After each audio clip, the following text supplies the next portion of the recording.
If I touch people's heart, they will remember me forever. Du hører på Portrettpodden med Mats Lasse-Jangås.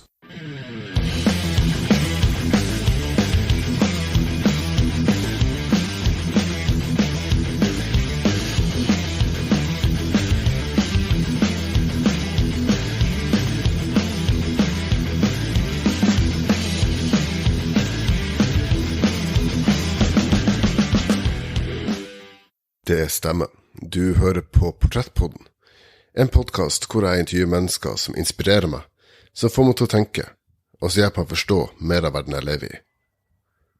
Mitt navn er Mats Lasse-Jangås, og sammen med min gjest, tidligere Prima Ballerina Maiko Nishino, skal vi være stemmene i hodet ditt den nærmeste timen. Maiko er opprinnelig fra Osaka i Japan, og har siden hun var liten jente drømt om å bli ballettdanser og danse på de største scenene i verden. Som 15-åring forlot hun hjemlandet og reiste til Europa. Hun har blitt tilbudt plass på det prestisjetunge Royal Ballet School i London. Etter en studietid preget med mange vanskeligheter og mobbing, ender hun opp på Nasjonalballetten i Oslo i 1999. Siden hun gikk gjennom døren for første gang, utmerket hun seg i det klassiske så vel som i det moderne repertoaret, og ble raskt en av kompaniets ledende dansere. Hun ble utnevnt til solist i 2005.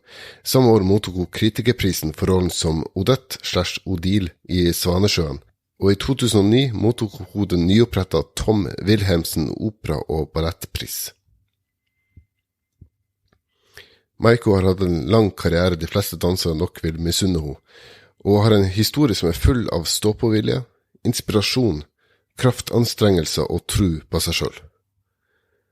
Det var virkelig en sann glede for meg at hun takket ja til å være med i denne episoden av Portrettpodden.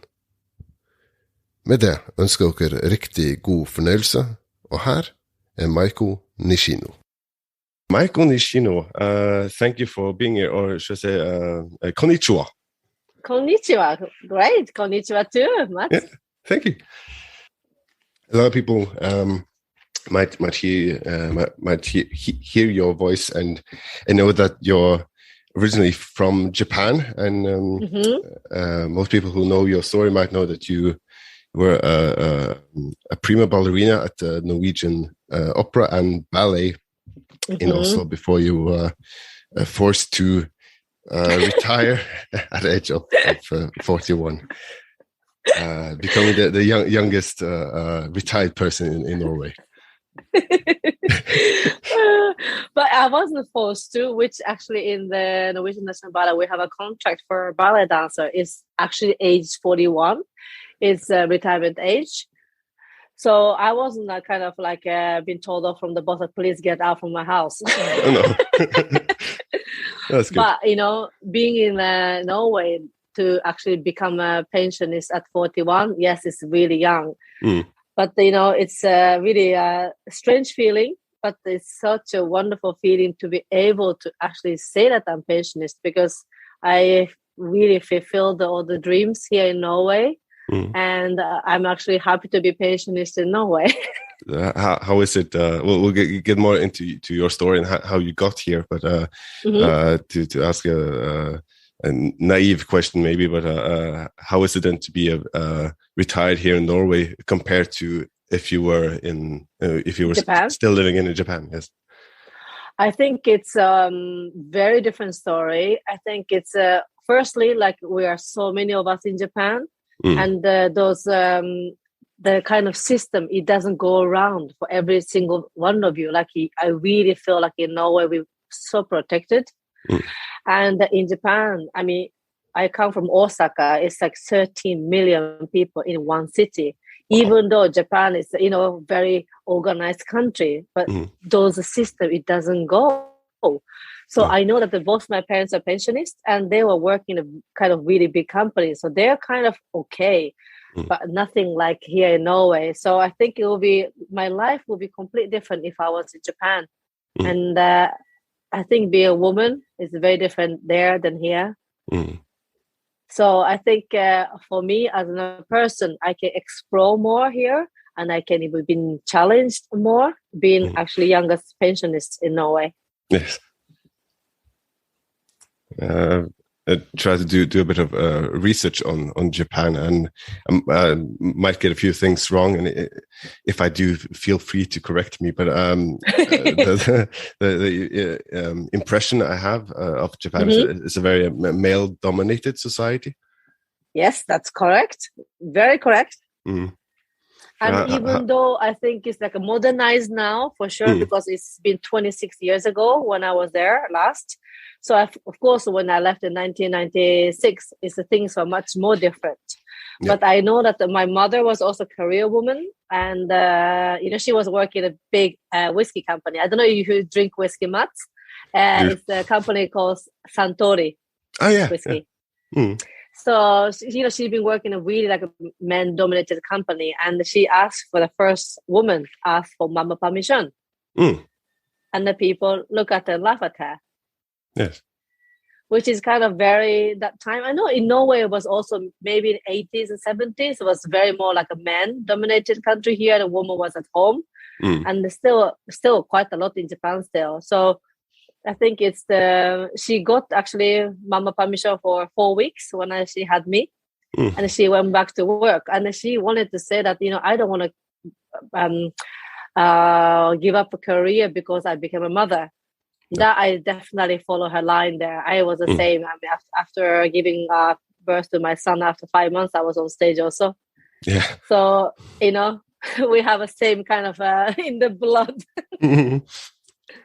We'll get more into that, of course, during the course of this conversation. But let's just say it's impressive, at the very least, that you're able to do that so quickly.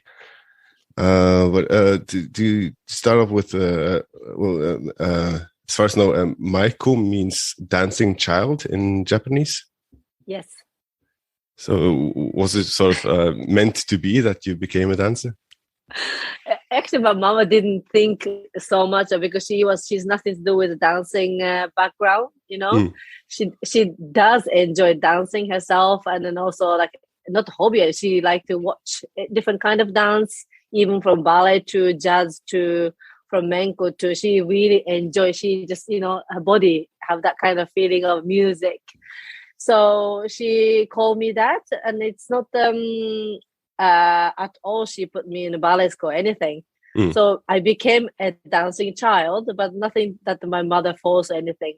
Okay. And it's kind of not uncommon name. It's really like a beautiful girl's name. A lot of them call Maiko too.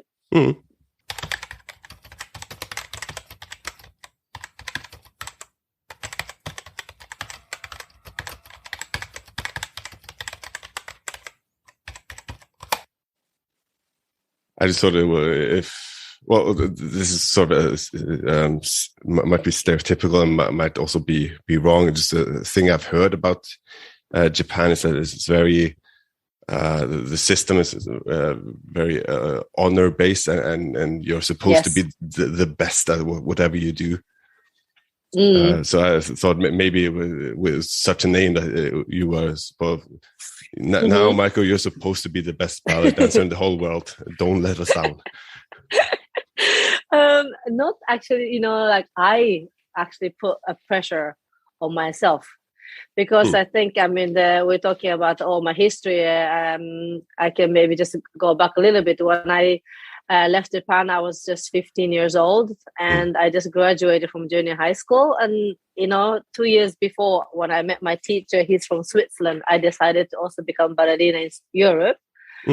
And I put them in the pressure, and I don't know if you see my movie, but they saw the house, and they put really economy pressure to able to do my dream. My name, Maiko, means dancing child. When I was 15, I was accepted at the Royal Ballet School in London.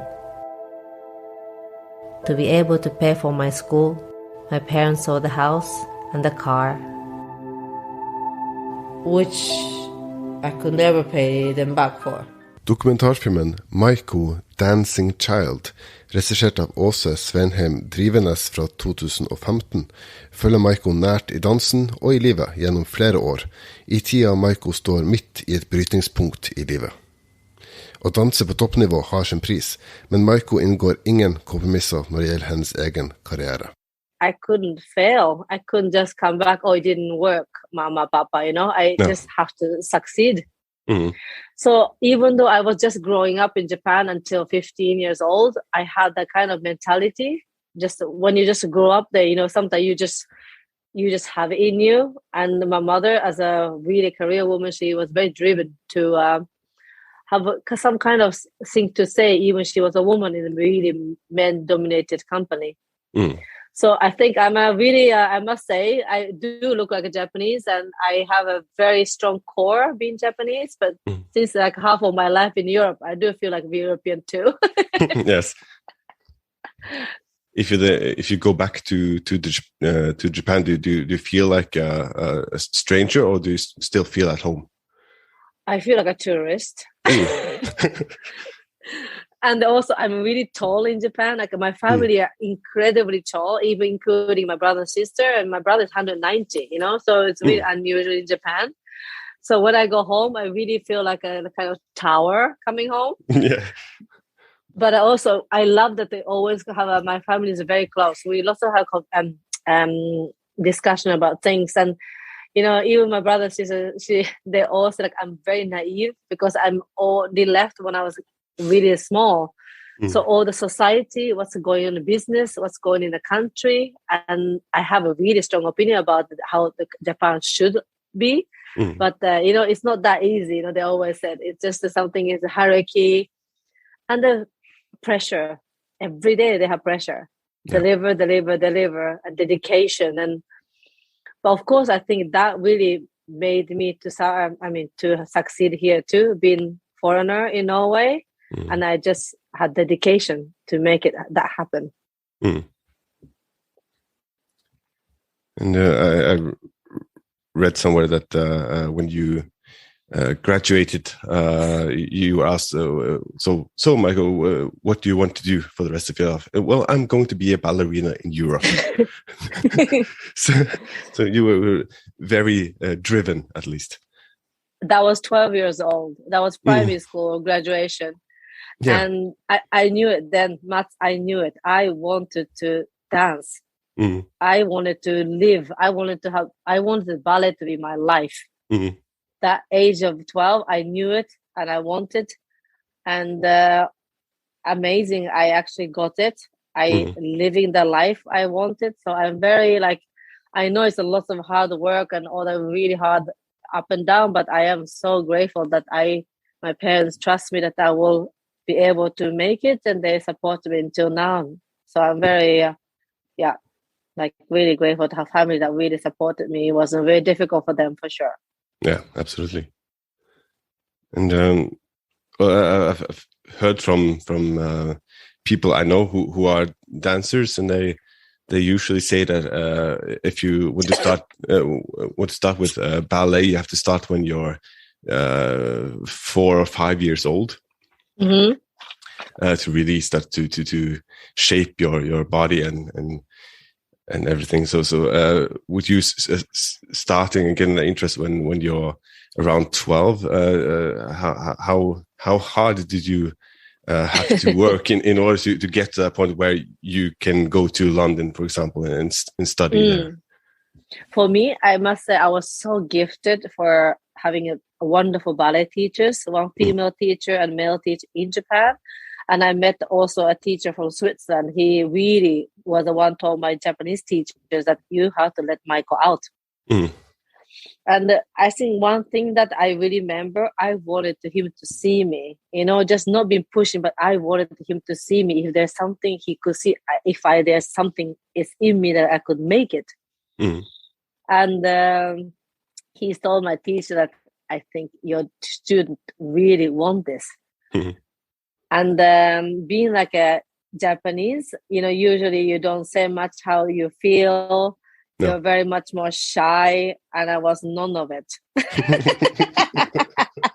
I was loud, and I always ask questions. I said no things. And I think he read my personality that I better off in Europe. I just didn't fit. I didn't fit in my own country. But, you know, and I think that's so... My mother is very emotional, and which I'm so happy with our family. We talk a lot about our emotions, which very un-Japanese maybe in one way. And since I was really little, I could actually cry, hear the music. I was so taken by so many beautiful music I hear. And that's something I was just moving and dancing. And my parents saw it, you know. The music took me some other places. And I really saw that on stage, like Royal Ballet did a guest performance in Japan, did Romeo and Juliet. And that when I saw that live with orchestra and the ballet of like a powerful, how ballet was not just beautiful thing that I thought, you know, princess, you know, gorgeous costume, but she actually died, killed herself in front of me, you know, and I could not believe at such a young age that actually a person made me cry because she just danced. And that power of the magic of ballet that hit me, and I want to do that. Yeah. So that moment of watching Romeo and Juliet, that was the point when you knew you were meant to be a dancer. Yeah, I think so, because that's something, it was just so powerful. And my mom remembered I wasn't sitting, I was standing all the show. I couldn't sit.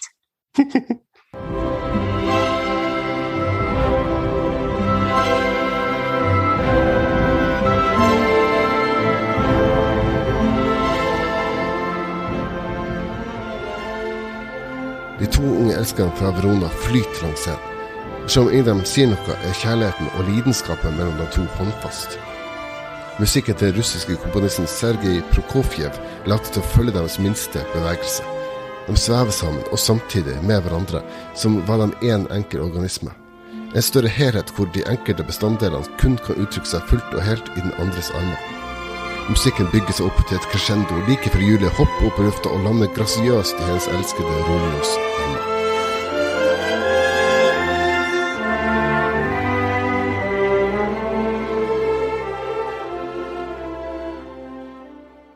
I was kind of, you know, like, you know, that time in 1990, I don't remember 4 or 3, there was no 3D, you know, I felt like she was coming at me. Yeah. It was that powerful experience. I could never, like, and I thought, you know, when I got older, if I could give that experience to the audience in Norway, when I became a soloist here, I would be so happy because that was so powerful. And even though when I stopped dancing, now, which is I retired, if I touch people's heart, they will remember me forever. Yes. So that performance this was my goal, that how much I can touch people by my dancing. So all those years that I thought about a lot before I went on the performance, this was my goal. And you've danced Romeo and Juliet yourself, if I'm not mistaken. So how is that when your first experience with ballet is Romeo and Juliet, and then being able to dance it yourself? How does that feel?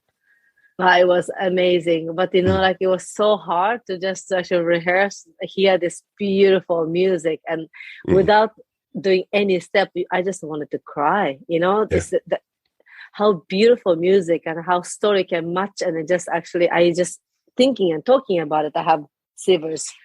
How much actually the like masterpieces of beautiful composers, even modern music too, the cinema music or the film music, how much music is so part of our life. So that was actually amazing to be, that was actually after my son was born. He was maybe a year and a half or something. And I was over 30, you know, and I was playing 14 years old. Yeah. And that was, you know, is when the music comes, I become her. So I lived her life. It was amazing. So you left Japan and you decided on a career in ballet, and you eventually got to London. How is it then for when you're 15, 16, suddenly being in a completely different continent and trying to make it on your own? So first, before I went to London, I went to Switzerland with my teacher. So he really prepared me. So I lived with him, but then I had my own room, but everything I had to do myself, shopping, cleaning. I just had a room, and then he wanted to prep me before I went to London, so I was okay. But I wasn't under care of his, it was his home and everything. But, I didn't have any homesick or anything. It was just a pure excitement in Switzerland. Yeah. And then London also, until I got bullied.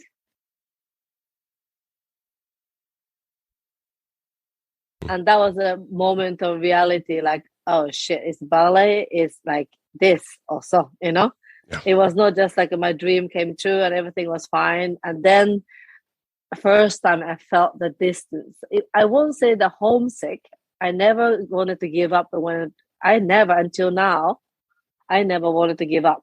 Never. No. Even though so many times I was so painfully and awful, but never wanted to give up. But at that time, the distance from London to Japan was so far. Yes. And there was no internet like now, I can do Zoom meeting like you, and there was no internet, and there was only collect call, if you remember. And there was a fax, and I wrote them fax every day. It was a diary between my mom and me doing the fax during the time. But it was really hard. The distance was hard. Yeah. Does that motivate you to work harder, or does it make it more difficult to achieve your goals? So the darkest times in London with the bullying and all that times, I was just lost somehow. And then I say that kind of the week Maiko came out to my mother, and my dad was also behind me and with my mom listening to this conversation. And then, I remember saying, it's so hard, and it's like this and this. And then my mother, she's the key of who I am today. And she said, we never forced you. You wanted this. You put us through all of this because of your choice. And now you're calling us and say it's hard. There we go. That's my mother is for you. But, because of that, I realized how much I wanted, because that I experienced it, So that time I hated my mom so much, you will not believe.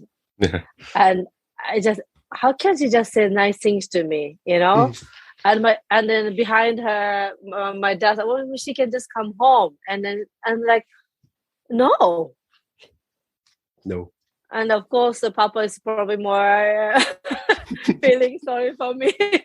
But, all these times, and then, years later, when I become professional dancer, and then, I do remember when you told me this. And then and she told me, do you know how much I cried after I put the phone down to you? Yeah. How painful it was for me to say that to you. But because I knew how much you wanted, I couldn't just say, come home. No. So I am forever grateful to have that strong mom to kind of not to push me away, but just like, look, are you really want this or not? And that was a reality check, a very hard way, but I am so happy she did that. I had the courage to do that. And I don't know if I become mother now, if I can be that tough as she is. But I think she said to me now, it is just different story, because now I can be connected anytime I want with my son. And that time distance was just that reality, it just doesn't work. So I think it's very different now than before, but I am so happy in a good and painful way, but my family been there in a really heavy times too. You have a lot of things to thank your family for you being able to. So this career success is for my family. Also. But if your mother had said come home, would you then have packed all the things and gone back to Japan? I don't know, but that time I was so vulnerable, and I was 16 years old, But I don't think I would have left home. But I think was if she was really like, oh, my darling, everything. I don't know if I actually survived to go to school next day. I don't think I would have left Japan, but it would have made it really hard for me to stand there strong, I think. And my mom would know me inside out. Yeah. So how was talked a little bit about it. I don't want to push you into talking about difficult things, but can you explain a bit how was the bullying and how did you get through it? So ballet, always we want to be at the best. It's a really harsh environment. It's like top athlete sports also. You want to be seen, you want to be the top, and sometimes, especially maybe girls, they'll do everything for you to not achieve that.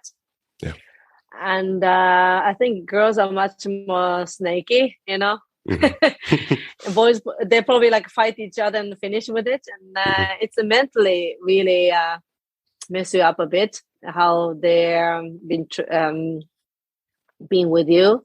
A moment they're nice to you, then talk about you in the back, and they just laugh at you, and they just hide your things, and then I cannot do class, and it was like almost like a movie, but that time, always things that happened to me that time, it really learned how the reality of ballet, and I needed to learn. It's hard and it's competition, and because of that, I think I have such a kind of a care also the people going through it, and because I've been through it and I understand them, and also that because of it made me strong too. So I have a very different experience, and same in the company when I had a really up and down with the different problems. I also dealt it better because I've been through it in school too. And we're a human being also, and that I think I learned as who I am as a Maiko, because I had a lot of things was happening to me. It was test, and I got tested very early. But because of that, I think I could succeed early also because my skin was rougher. I think many of those listening to this episode will also know what it's like to be bullied in school or when you're young. But I think the biggest difference is that at least when I'm bullied in school, at least I can answer back in my own language. I'm not in a foreign country, far away from my parents. I'm a bit safer, I think. So I can't really imagine what it is when you're so far away from home and you're just so much opposition to you gaining your success. So does that shape you? Do you get harder? Do you become mean yourself, or do you try to just block that out? I don't block things out. No. I try to learn from it. And I do admit, because I was sharing a room with a French girl and a British girl, and they were one of the closest people. We are so very good friends now too. And then those were there for me when I had a really hard times. And even them, the British girl was living in England, so they could go home, and the French one could be home in 2 hours, and I was so far. Yes. But still, like, without having them as a friend, I wouldn't manage. But somehow I cried a lot. After they go to bed, in the sharing a room inside the duvet, I cried a lot. Though I remember. And to not able to, even with those friends, I could not express myself well in the language. And, I could not just call my mom whenever I want. And it was hard times. Hard times. And, to be not able to express your feeling when you're like bullied, or you are sad or you're, it just, it was a language barrier, I must say. That was really hard. And being not home, there's no family. And but, that made me who I am today. And everything, even though that times, like, people listen to this podcast, even though it's like at that times you like, why me, and then sometimes like, why not me, then like maybe there's something that they don't have that they're like envy for, so of course that time I did not think of this, but because of that I wanted to kind of talk to people like, yeah, maybe we have something, we all have something that maybe people envy and people wish they had. Yes. So I think the bullied one, not the weakest one. Bullying one is the weakest one. So I think I'm also like, when I'm mentoring, coaching young dancing students, I really focus on developing their own self. So being me is very important. I think nowadays, it's wonderful that we have this amazing podcast so we can talk about it, discuss about it. And there's so much young people, and us too, with like our age is a social media pressure. Yes. That we did not have when we were young. No. But we could use social media for good, to people to hear their stories and be like, oh my God, they handle this, then I could do it too. Yes. So those things that when I became a pensionist, well, funny to say, but like I'm opening my own studio, like rehabilitation workout. It's of course physical, but also I rehabilitate with the people injured or something weakness. I also rehabilitate from mental body connection. I'm very interested. So I'm excited to open that too soon. Yeah. So you're not leaving the world of dance just because you can't perform anymore. Yeah, I do perform elsewhere. So I kind of go by to the opera, but there are so many stages in Norway, stages in anywhere, internationally. My physically so good, so I gonna continue dancing. But I want to like, through your podcast, I also wanted people to think ballet is not complicated. There's so many big opera house scale people. So I wanted to be the ambassador of ballet in Norway, that ballet could be such a wonderful escape for your daily life. Just watch and listen to music and be passionate or excited, whatever you're feeling that you have telephone free, you're in this room for a little oasis of room.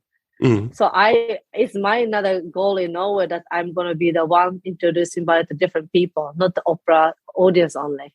I also think, at least for me, I find, at least in the beginning, I found it a bit difficult to understand ballet, to get into it, because I found it easier to watch theater, because at least people will tell me what I should think. Yes. But then when you have to,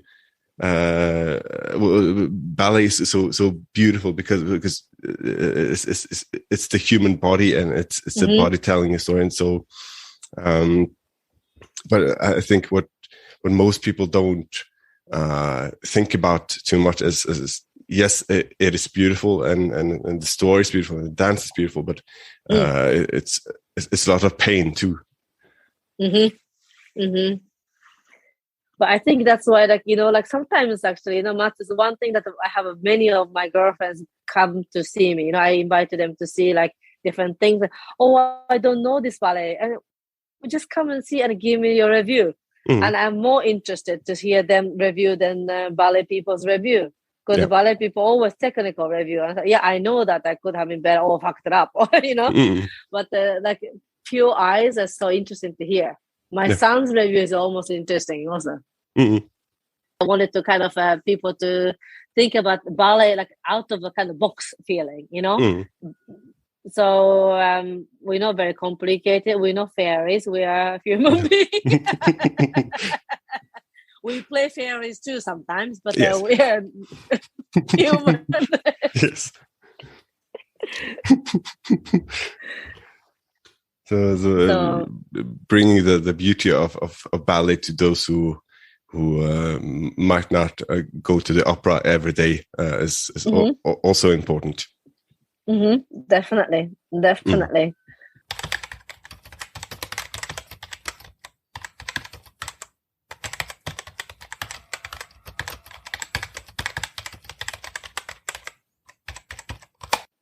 So I think my first introduction to ballet was watching the movie Black Swan. Filmen Black Swan av Darren Aronofsky med Natalie Portman i en av hovedrollene satt til ballettens verden og har Svanesjøen som et sentralt bakteppe. Filmen hadde premiere i Norge i februar i 2011 og følger Nina, spilt av Portman, hvis liv kun dreier seg om dans. Hun bor sammen med mora Erica, spilt av Barbara Hershey, en tidligere ballerina, som på kveldende vis støtter datterens profesjonelle ambisjoner. En fabelaktig film som blant annet sikrer Portman Oscar for beste kvinnelige hovedrolle, men hvor nært virkeligheten ligger en sånn film?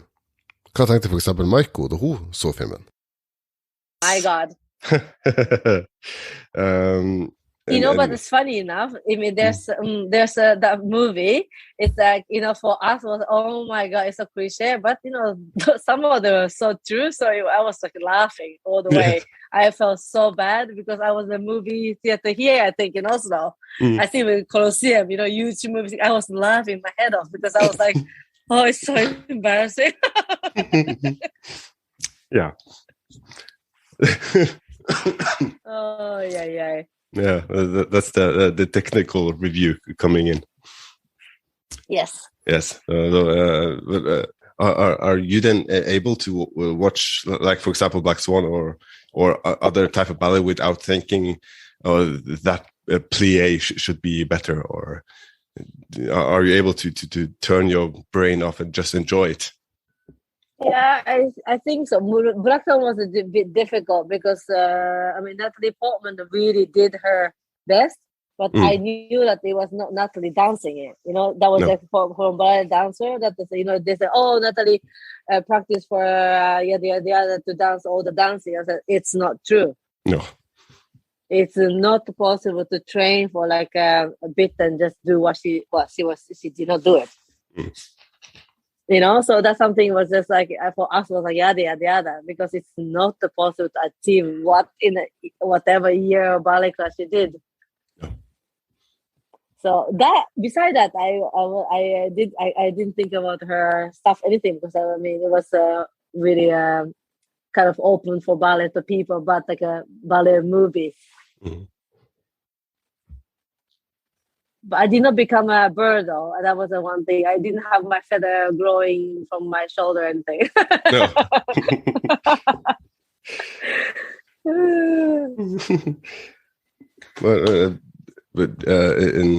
You have actually danced Swan Lake.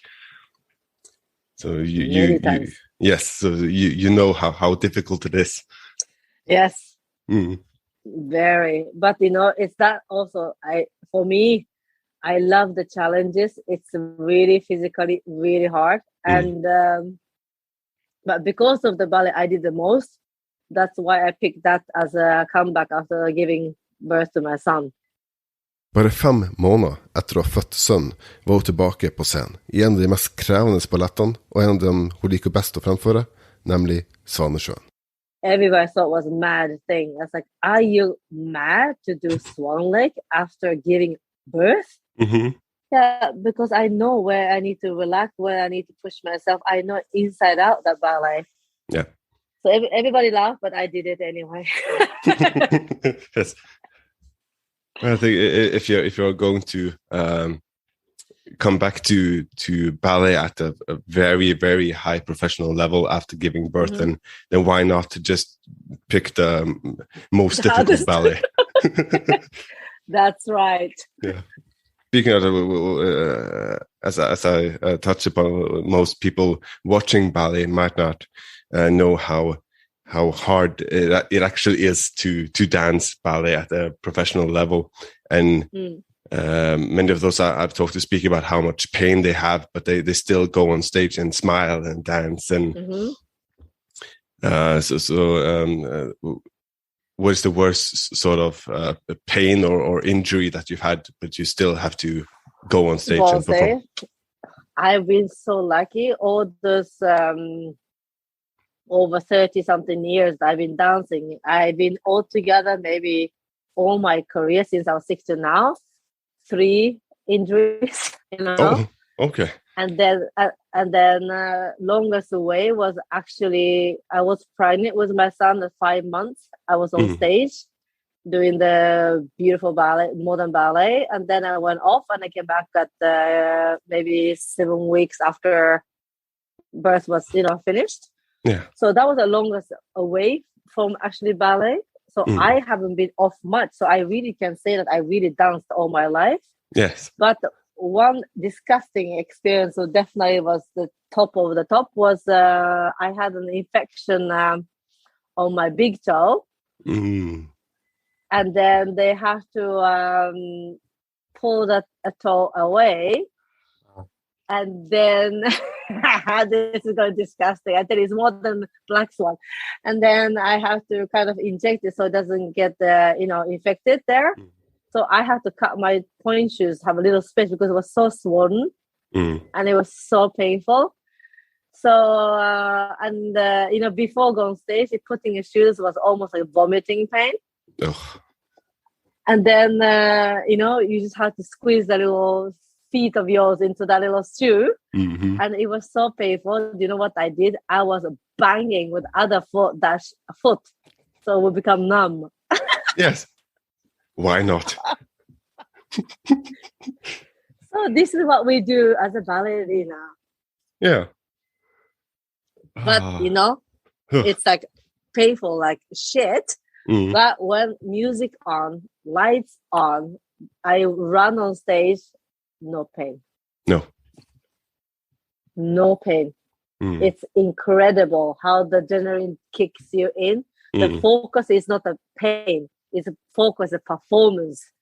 So then it was really, really no pain. And then afterwards, I had to go back to legevakten again and fix a little bit of my toe issue. But until the performance finished, it was painless. It's unbelievable.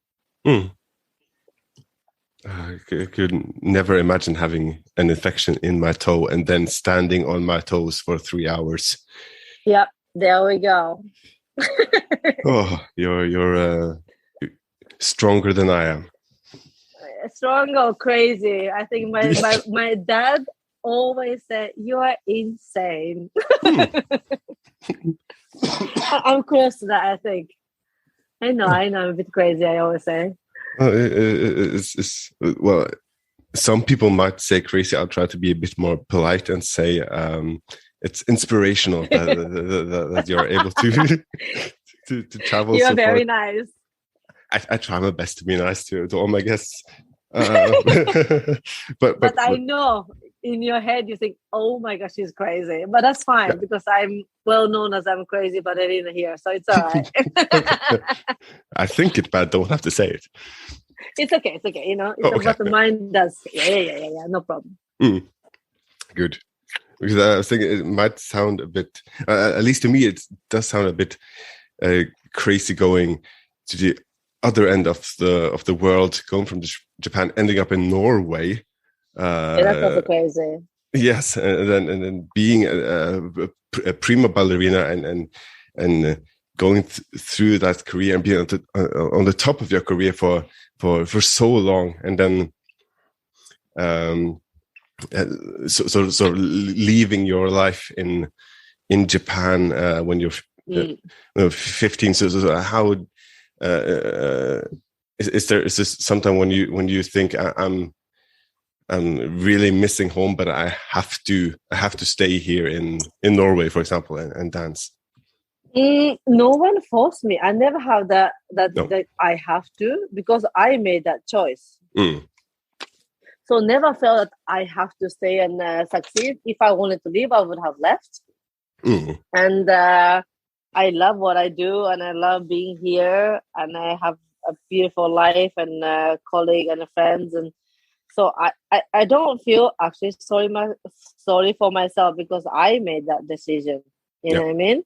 And that my parents reminded me, and that I am forever grateful that I have what I have here. So I don't feel sorry for myself, but I feel so happy that I have ended up here and I had a career here. Yeah, so I don't like, maybe lots of people, it's so hard for you. Yes, actually, these 2 years of Corona was really horrible for me, and still is. Yes. I have not seen my family, and for me, that is more painful now is because my son is 8 and he's growing so much that my parents just missing it. You know, calling on a FaceTime is not the same. Better than nothing, but it's not the same. So that's kind of right now is the hardest times I have experienced, I think. We are forced to not to see each other, you know what I mean? It's not like a choice, it's the forced.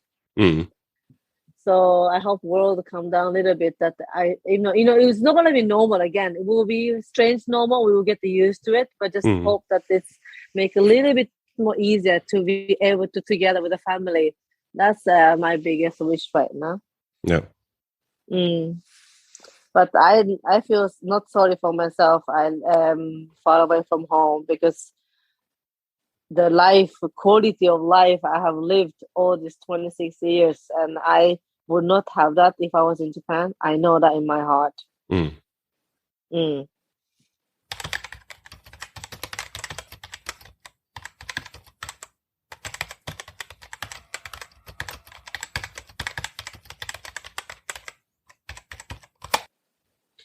You also said your son is now 8, and you said in other interviews you wanted to go back to dancing, and you wanted to have a child when you were still an active performer, so that your son could see you on stage.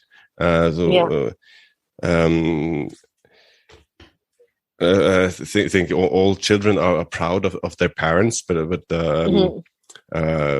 how is it for him? Is he aware that you are a really famous ballerina?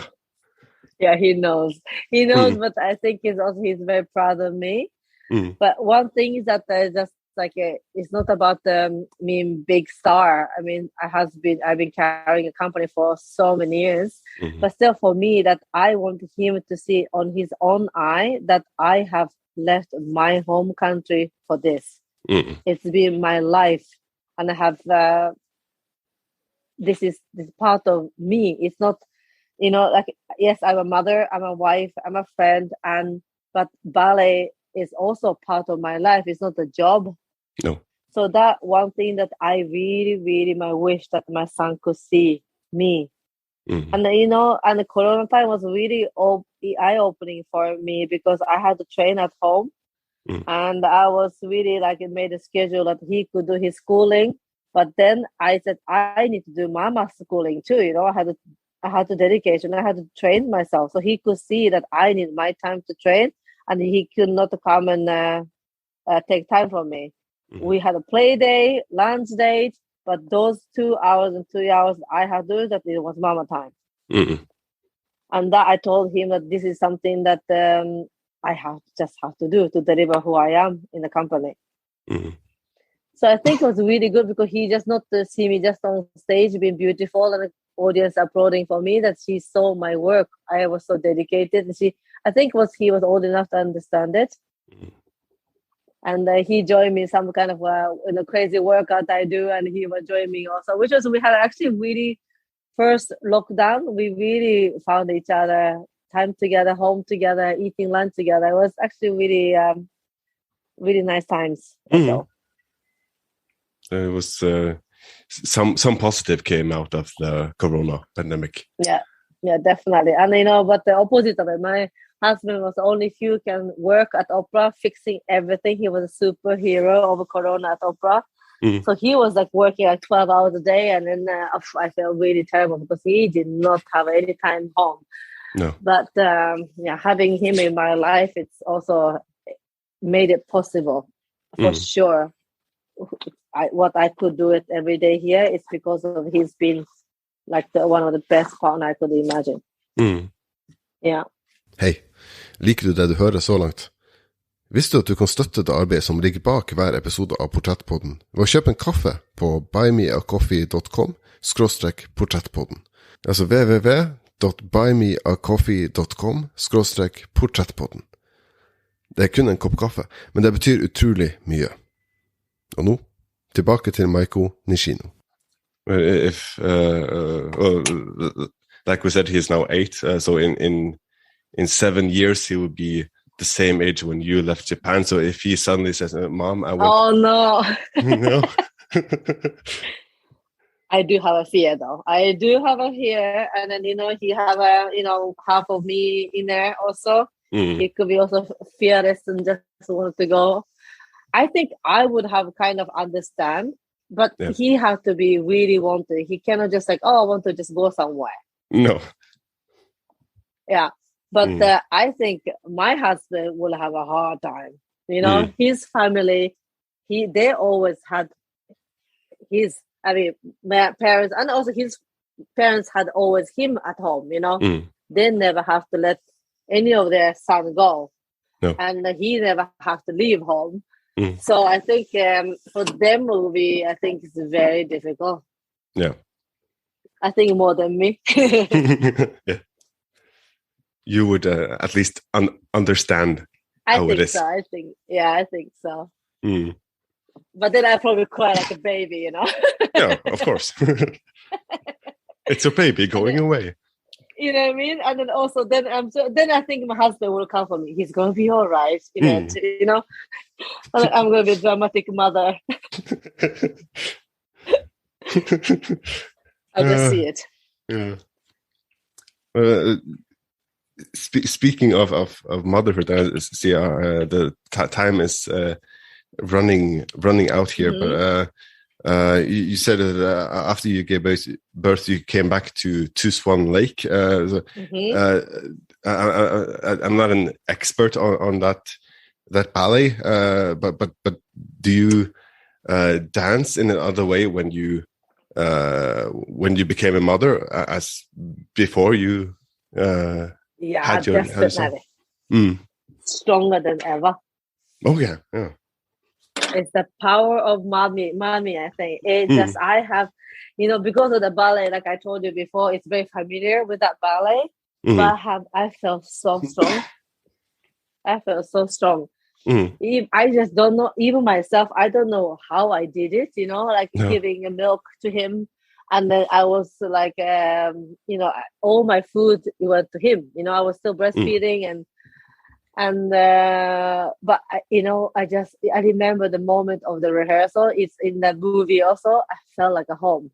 I came home. I was a wonderful feeling. One of the like best feeling of the performance that this performance will be filmed, and my son could watch this when he's old enough. Yes. And that was a very special feeling. And the one thing that have changed, it was not about me anymore. No. It was not about my career, and it was the family. I became a mother, and it's a harmony of 3. It's just now that I have to kind of think about, which was really strong. Your last performance, at least in the Oslo opera and ballet, was Onegin by Tchaikovsky. And if I've read everything correctly, Tchaikovsky is one of your favorite composers. I think so, because there's so many roles that is actually the ballerina roles are kind of composed by him. And the Onegin is like this podcast should be 3 hours because I have so much story. Yes. But Onegin is one of my really life-changing ballet for me.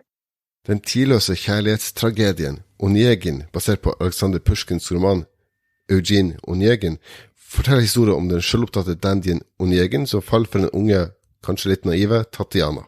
En klassiker. En rolle de fleste dansere bare drømmer om å få spille. En rolle Maiko har fått bryne seg på flere ganger i løpet av karrieren. Og første gang hun skulle fremføre denne balletten, var det som en ekstra bonus i et liv som allerede var perfekt. Hun hadde nettopp giftet seg, og har alt hun kunne ønske seg. Så får plutselig en brå oppvekker. The ballet itself, it's been my dream to do this, Tatiana. Because, many ballets, even Swan Lake, is a fairy tale almost. Not many men will fall in love to swans, I would say. So the Onyegi is a really like life kind of story. And when I first time I got it, that was just after I got married. And life was just so perfect, And then my family was there. We got married in Rome. And then I had a really big debut as a Sleeping Beauty princess. And then this came. So in my career time, this was it. Yes. Like the best season ever, I became a wife and a career was just hitting on. And then the day of the premiere, as usually I actually call my parents, before the performance. And the sound of my dad was just weird. Okay. And since we are close, and I just kind of like, are you okay? And he just kind of nod, but I just knew there was something off. So I asked him that if I could speak to my mother, and then she answered. And then behind her, my sister said, like, you have to tell her, that was me. Somebody had to tell me something.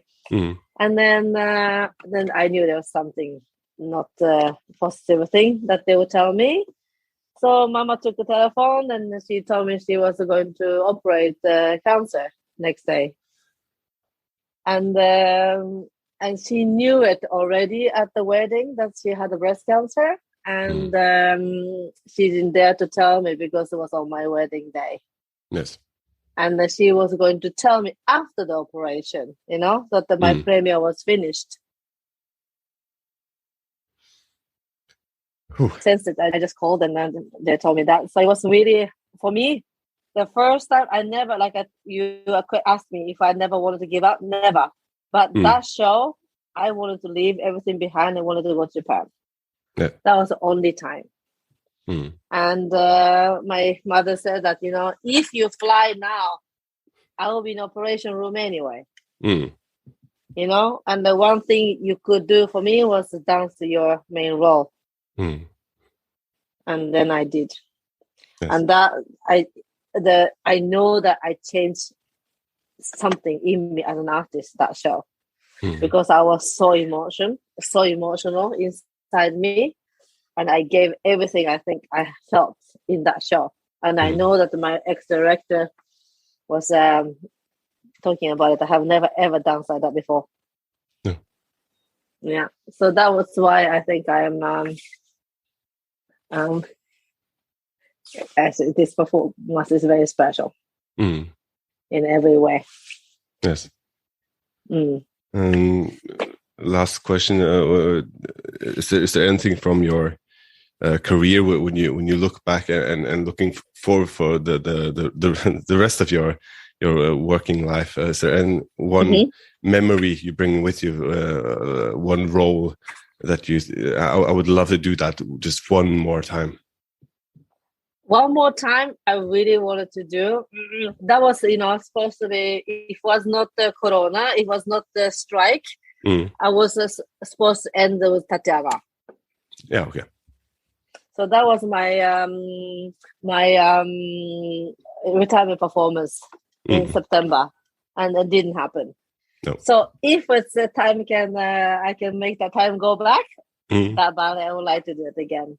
Yeah. I think because I've done it so many times, different age, So I think I would have done so differently if I do it now.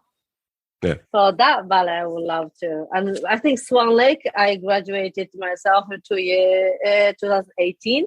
And I asked my chef that if I could make decision myself that I'm ending this role this year. Because I didn't want people to tell me, like, oh, I think you should not do this year. I wanted myself to decide this is the role that I wanted to say goodbye to. And then I was so happy I decided because I felt so strong still, but I can still dance. But then myself, I think as a a professional athlete, or when they decided to quit, or they decided to, I think it would be so nice that it's their decision.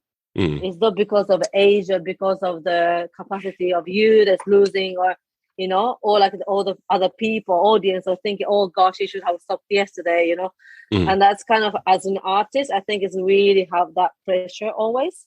Yep. So I would think I made a real decision, a good time, I feel, for Swan Lake. So Onegin, definitely I would have loved if I could be possible. But if it doesn't happen, I'm very grateful because I have danced it many times and I had an opportunity to really perform with many beautiful partners of mine.